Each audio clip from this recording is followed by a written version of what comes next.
Area of rectangle यानी कि length times width को हम मल्टीप्लिकेशन विद डिस्ट्रीब्यूटिव प्रॉपर्टी की तरह भी सोच सकते हैं।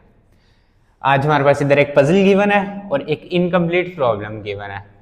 7 टाइम्स कोई नंबर किसी नंबर के इक्वल है। इधर हमें एरियाज गिवन है, एक लॉन्ग रेक्टेंगल गिवन है, उसकी लेंथ हमें फाइंड करनी है, विड्थ भी हमें गिवन नहीं है। तो आज हम पहले पजल सॉल्व करेंगे, फिर ये प्रॉब्लम सॉल्व करेंगे। ये दोनों आपस में कनेक्टेड हैं।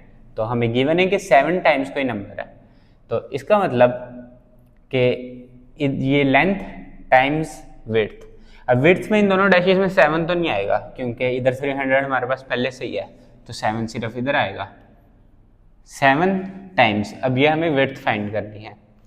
तो अब हम अगर इस रेक्टेंगल को देखें तो इधर हमारे पास लेंथ भी है और विड्थ भी है, यानी कि 7 टाइम्स 300, तो हम इधर एरिया लिख सकते हैं 2100।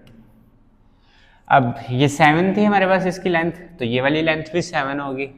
ये 7 है तो 7 टाइम्स कोई नंबर 140 है, 7 2 14 होता है, तो इसका मतलब यहाँ पे 20 आ जाएगा क्योंकि 7 20 140। अब ये 7 थी, ये 7 है, तो ये वाली लेंथ भी 7 होगी। तो 7 टाइम्स हमें पता है कि 8, 7 8 56 होता है। तो अब हमारे पास इधर ये पजल पूरी हो गई है। अब हम इस प्रॉब्लम को सॉल्व करते हैं। मैंने अभी भी कहा कि आपको कि ये प्रॉब्लम और ये पजल आपस में कनेक्टेड है। तो इसका मतलब अगर हम इस विड्थ को प्लस कर लें 320 और 8 328, तो हम इधर लिख लेते हैं 328। 7 टाइम्स 328 इक्वल्स टू कोई नंबर है। मैंने आपको शुरू में बताया कि मल्टीप्लिकेशन डिस्ट्रीब्यूटिव प्रॉपर्टी के साथ हम एरिया को रिलेट कर सकते हैं। तो अब अगर हम इस प्रॉब्लम पे डिस्ट्रीब्यूटिव प्रॉपर्टी अप्लाई करें तो हम किस तरह से लिखते? हम लिखते 7 टाइम्स, इसे सम लिखते 300 प्लस 20 प्लस 8। और हमें पता है कि हम जब डिस्ट्रीब्यूटिव प्रॉपर्टी इस्तेमाल करते हैं तो इसका मतलब ये नंबर अंदर हर नंबर के साथ मल्टीप्लाई होता है, क्योंकि ये एक सम के साथ मल्टीप्लाई हो रहा है। तो 7 टाइम्स 300, 7 टाइम्स 20 और इसी तरह 7 टाइम्स 8 होगा।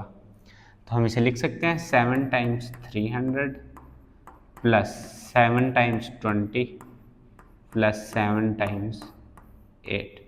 और अब हमें पता है कि ये जो है एरिया ऑफ रेक्टेंगल्स है, क्योंकि 7 टाइम्स 300 2100, 7 टाइम्स 20 140, 7 टाइम्स 8 56।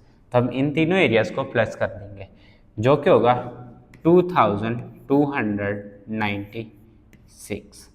तो अब हमने इस पजल को सॉल्व किया और इस प्रॉब्लम को सॉल्व किया और हमने देखा कि area of a rectangle distributive property के साथ किस तरह से रिलेट करता है और हमें समझने में मदद करता है।